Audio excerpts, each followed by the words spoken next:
En Barreau sur Alliance 92, en ce jour, nous recevons ici la vice-présidente nationale du KMF CNOE, Fanabia Zanna Oulpirene, l'éducation des citoyens, en la personne de Emirati Mazaf. Bonjour à vous. Bonjour. De la situation, restons toujours dans ce qui est en vif actuellement. C'est la politique et on parle de dates, d'élections, d'opposition, de déchéance, de KMF, de FFKM, de l'HCC, de Parlement, de CENI, mais tout compte fait, tout cela, nous sommes là en tout cas en attente de quelque chose. La confirmation d'élections qui s'est rajoutée plus tard à déchéance. Et dans tout cela, où se situe la société civile, comme le KMF CNOE dans ce paysage quand même assez confus? Eh bien, le KMF CNOE, dans ses séries de déclarations et de communiqués, eh bien, tient à confirmer et à dire que dans pareille situation, on garde toujours le même cap, à savoir le respect de l'état de droit. Madagascar est un pays démocratique selon notre constitution. Par conséquent, nous devons tous, qui qu'il soit, respecter la loi en tant que pays, un état de droit. Et si vous me parlez de tout ce climat vraiment chaotique, on peut le dire, eh bien, nous continuons toujours à exiger à tout le monde, qui qu'il soit, aussi bien aux députés, aux responsables du régime, au peuple, à tous les citoyens, qui qu'ils soient, de respecter toutes les lois en vigueur, et en particulier, la Constitution. Mais justement, qui ne respecte pas les lois là, actuellement? Si encore on parle de Constitution. Eh bien, qui se sont morveux, on dit se mouche. Hein. Ils doivent le savoir. Hein. Qui est-ce qui ne respecte pas la loi? Eh bien, les dirigeants, en particulier, ils savent tous, j'espère bien sur les bouts des doigts, quelles sont les lois qui régissent ce pays. Donc c'est à eux, à mon avis, à notre avis plus exactement, de montrer l'exemple du respect de ces lois. Mais par rapport à ces lois, parce que là on est bien calé sur des lois électorales, vu que donc il y aura ça en vue, mais du jamais quand même on a tant parlé de la Constitution. Et depuis 4 ans, qu'est-ce qu'on a fait? Qu'est-ce que le KMF CNOE a fait si on parle de sensibilisation par rapport à la vulgarisation du contenu même de la Constitution? Eh bien, en ce qui concerne l'éducation des citoyens, pour nous, KMF CNOE, nous le faisons tout au long de l'année, à tout instant, chaque fois qu'il nous est possible de le faire, par l'intermédiaire des communiqués, par l'intermédiaire d'entrevues, ou par l'intermédiaire des médias aussi, la plupart du temps. Mais des fois, il nous arrive aussi de rencontrer des groupes de gens pour leur parler justement des lois, en particulier l'essentiel qu'ils doivent savoir en tant que citoyens. Et comment on réagit justement, ces groupes de personnes, par exemple, quand vous avez expliqué cette Constitution? Eh bien, nous n'allons pas justement leur expliquer en long, en large la Constitution. Bon nombre de nous les KMF CNOE, même, on n'a pas cette Constitution en tête de A à Z, mais nous leur expliquons leurs droits et leurs devoirs. Tout au moins, l'essentiel. Qu'est-ce qu'ils ont comme droit et qu'est-ce qu'ils ont comme devoir par rapport à tous ces droits? Les essentiels. Par exemple, leur droit de vivre, de se renseigner, d'être informé, d'être éduqués, aussi bien les adultes que les enfants, le droit de s'exprimer, malheureusement, leur droit de jouir d'une certaine assistance lorsqu'ils sont souffrants ou malades, etc. Et tout ce que vous venez de citer actuellement, c'est justement les plaintes de la population, non? Est-ce à dire donc que le KMF Knoé a bien partagé donc ce savoir pour être retenu, pour pouvoir maintenant clamer haut et fort ses souffrances ou ses manquements? Justement, c'est là le hic. C'est pour cette raison, je crois, qu'il y avait eu une certaine forme d'expression ces derniers temps de la part de ces petites gens. Lorsque j'ai suivi, par exemple, une émission d'une chaîne qui faisait le micro-trottoir, lorsqu'on demandait justement à ces gens-là qu'est-ce qu'ils en pensent de ceci ou de cela, ils ont quand même pu s'exprimer, malheureusement, seulement sur cette chaîne privée. Et non pas, si c'était au niveau national, ça aurait été mieux. Alors, comme il a été dit tout à fait au début, qu'il y a eu donc des rencontres, des échanges, des multi-ateliers à n'en plus finir. Si on parle des lois électorales, même à la confection, aucun amendement n'a été pris en compte. Ce qu'avait dit un des membres de la société civile, c'est-à-dire qu'il y a cette frustration quand même. À quel moment vous êtes utile ? Tenez. Eh bien, nous sommes utiles lorsqu'on veut bien nous prendre en compte, lorsqu'on veut bien nous voir. Et justement, c'est là le problème. On devrait collaborer aussi bien les partis politiques que les sociétés civiles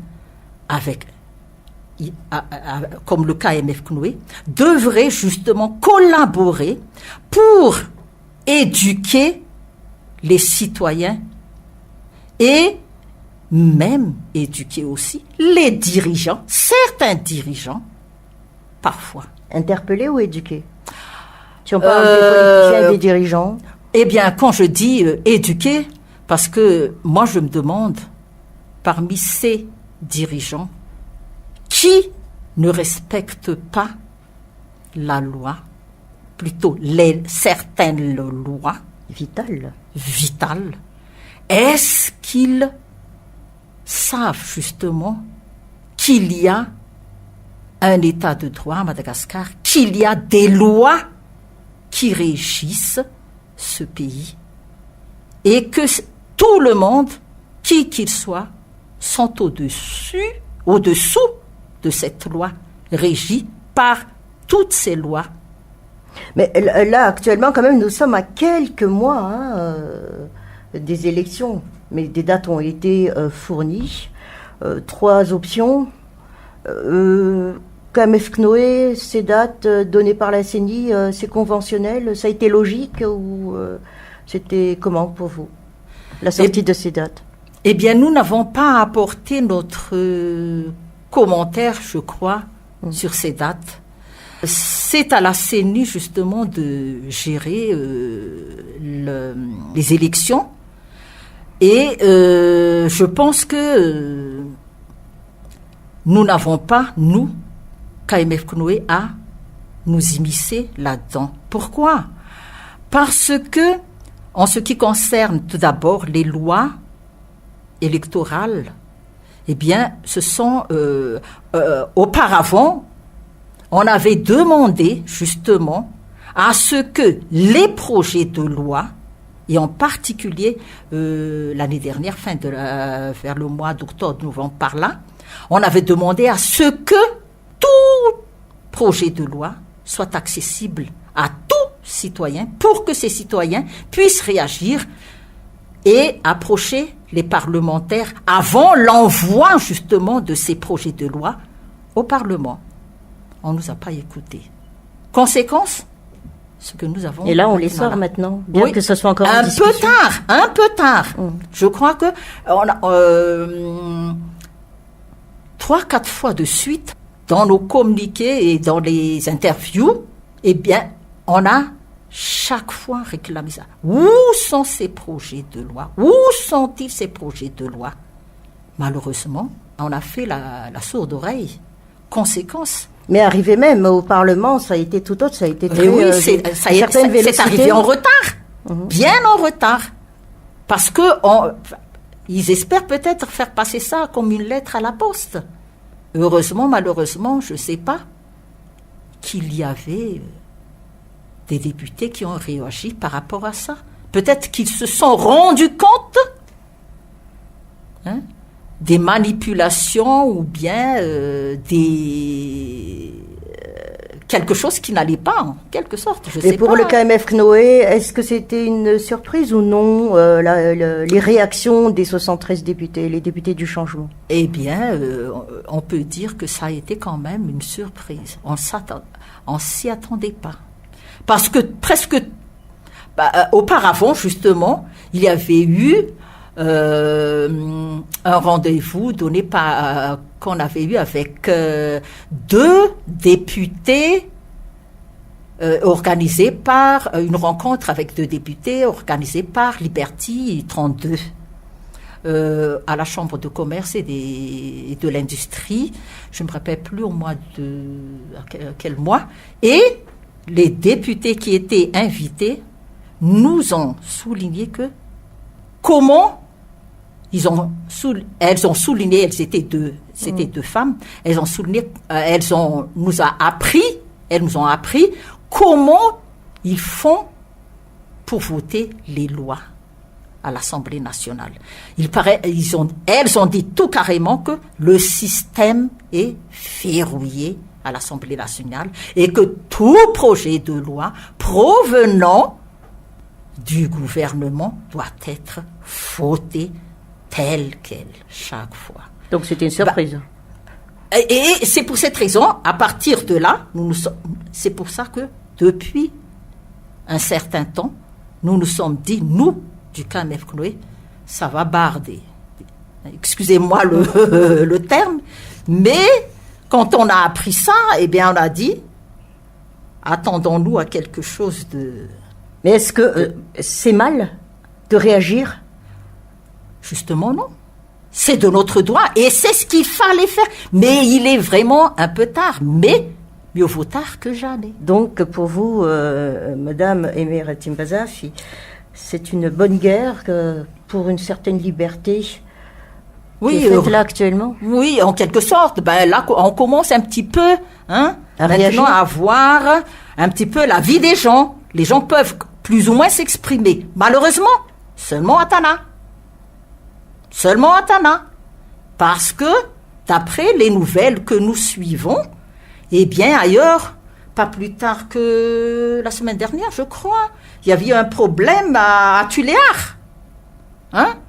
C'est seulement à Tana qu'on peut manifester, mais pas dans les autres villes. Pourquoi? Mais tous les Malgaches sont égaux? Non. Tous les citoyens malgaches sont égaux. Les lois sont pour toutes les régions. Et les lois sont pour tout citoyen, qui qu'il soit. Pourquoi on accepte les manifestations à Antananarivo et pourquoi pas dans les autres villes? C'est pas juste ça. C'est de l'injustice pure et simple. Et c'est à plaindre, je trouve. Oui, alors maintenant on essaie de discuter. Oui. On fait appel à vous là? Oui. On fait appel à vous? Non, pas pour le moment. C'est nous qui avons vu des personnalités pour justement avoir plus ou moins leur avis par rapport à tout ce qui se passe et pourquoi ceci, pourquoi cela et où est-ce qu'ils veulent arriver, qu'est-ce qu'ils cherchent. Parce qu'il ne suffit pas de dire démissionne, il faut ceci, cela, mais il faut qu'il y ait quand même une certaine prise de responsabilité de part et d'autre. Et on les a incités, dans la mesure du possible, à discuter, à se mettre autour d'une table et à discuter vraiment à cœur ouvert et penser tout d'abord à la nation. Ça, c'est difficile, ça, chez les politiciens malgaches, non? Ah, la rancune, mauvais perdant. Mais de part et d'autre, il faut qu'il y ait quand même un certain courage de vouloir chercher quand même à voir ce que veut le peuple et ce qu'on appelle par le bien de la nation. Donc il est grand temps vraiment qu'ils s'y mettent, que les deux parties se retrouvent autour d'une table ronde, carrée, rectangulaire, comme ils veulent, mais qu'ils discutent et qu'ils échangent et qu'ils voient en premier lieu la nation, le peuple malgache, les citoyens malgaches et la pauvreté de la nation. Oui, alors là, il y a discussion, mais à côté aussi, la Haute Cour constitutionnelle, on attend, et on dit que c'est cette semaine, mais après la semaine passe, on dit que c'est demain, mais après le demain passe. Mais il faut quand même reconnaître aussi que la HCC est sous pression. Hein. Il faut le reconnaître, mais... Sous pression politique ou sous pression juridique? Je crois qu'un peu partout, hein. Aussi bien politique que juridique. Moi, je pense, hein, d'après ce qu'on a vu, c'est pas facile du tout. Mais il faut reconnaître quand même qu'ils ont quand même pris leurs responsabilités en sortant dernièrement les articles qui sont anticonstitutionnels. D'abord, c'est déjà ça. Bon. Mais il a fallu du temps pour que le citoyen comprenne quand même. Hein. Oui, mais il faut aussi, moi je pense, il faut vulgariser toutes ces lois pour que les citoyens soient au courant de tout cela, pour qu'ils puissent aussi s'y préparer dès maintenant, quelle que soit l'élection qui aura lieu et quand que cela se passera. Oui, alors vous dites que vous êtes donc là pour aider à discuter, pour qu'ils se mettent donc à table pour discuter de la matière, mais beaucoup de schémas sont sortis entre-temps. On parle de gouvernement de consensus, on parle de transition, on parle de tout radier et laisser le président, ou sinon tout radier jusqu'au président. Mais pour le KMF Knoé, par rapport aux élections, c'est quoi l'idéal? Eh bien, nous n'avons pas de solution ni de formule toute faite, mais la sortie de crise ne peut se faire qu'après une rencontre, un dialogue entre les différentes parties. En gardant les dates des élections pour cette année? Oh, pour ce qui est des dates, ça dépendra justement de cette rencontre, des discussions et des décisions communes que les différentes parties prendront. C'est presque une genre de convention alors? Oui, en quelque sorte. Entre-temps, évidemment, la vie sociétale, elle est là. Hein. Oui. Insécurité, malheureusement. Inflation. Oui, malheureusement, mais... il faut s'y faire, mais il faut prendre ce mal en patience peut-être pour qu'on puisse... Mais il faut quand même les inciter justement à dialoguer. Alors, dans votre partie d'intervention au niveau au sein même du KMF Knoé, vous êtes aussi pour la promotion du genre. Oui. Alors, la place de la femme dans la vie politique telle qu'elle, on la vit actuellement. Eh bien, ce que nous avons rencontré un peu partout, eh bien, on commence quand même, hein, les femmes commencent quand même à prendre en compte la vie de la nation, surtout dans les grandes villes. Mais dans les coins reculés, c'est encore un peu difficile. Mais au fur et à mesure des rencontres et des ateliers qu'on a organisés, il y a quand même, et surtout par l'intermédiaire des associations, les femmes peuvent quand même prendre part à la vie de la nation. pas plus tard qu'au mois de novembre, j'étais à Mbatoulaye, du côté d'Atanfoot. C'est un coin vraiment reculé. On ne peut y accéder que par motocross. Eh bien, j'ai vu des associations de femmes, différentes associations de femmes, et qui arrivent quand même à prendre part à la vie de la communauté, de la commune même, et par l'intermédiaire des CLT. Et cela apporte, Et cela apporte quoi justement pour la commune? Eh bien, elles peuvent apporter justement leurs idées, échanger avec tout le monde, à tous les niveaux, et parler ouvertement de leurs problèmes, de ce qu'ils espèrent, de ce qu'ils pensent faire, de leurs projets et tout ça. Et c'est discuter au niveau local.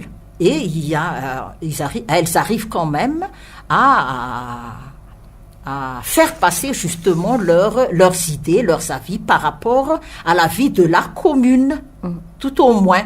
Et c'est déjà ça. Moi, je pense que c'est déjà un pas en avant par rapport. Mais on est bien loin des autres pays quand même. Hein. Oui, mais il faut le faire. Est-ce que c'est pas par rapport à un problème de culture?